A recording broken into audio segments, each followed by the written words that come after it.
Hello everyone, নিয়ে চলে এসেছি আরেকটা নতুন ভিডিও। এই ভিডিওটি শ্যুট করার প্রায় 1.5 বছর হয়ে গেছে, কিন্তু আজকে আপলোড করার সুযোগ পেলাম। নাচটা ছোটোবেলা থেকেই করতাম, তবে জীবনের প্রায় 20 বছর কাটানোর পর জানতে পারলাম যে আমার হাতের কাজের প্রতিও একটা ভালো লাগা আছে।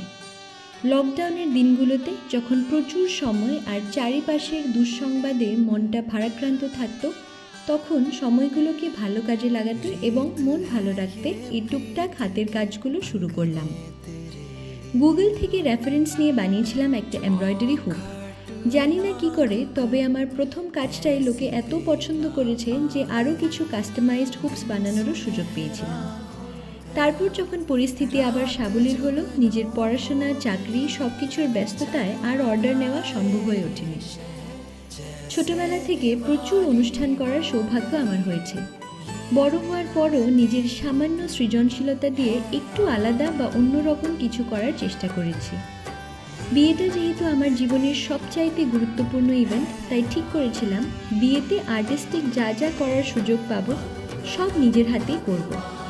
আমার বিয়ের পিঁড়ি, ঘট, জলচকি এগুলোকেও আমি নিজের হাতেই সাজিয়েছি।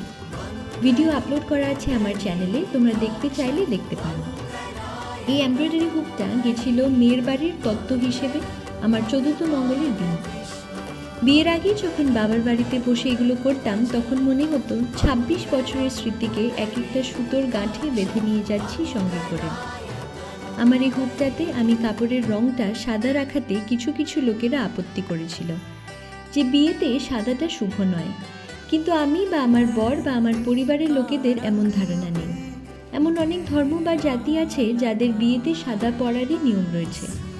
আমরাও আমাদের বাসি বিয়েতে সাউথ ইন্ডিয়ান থিমের ওপর অফ হোয়াইট কাপড়ই পরেছিলাম।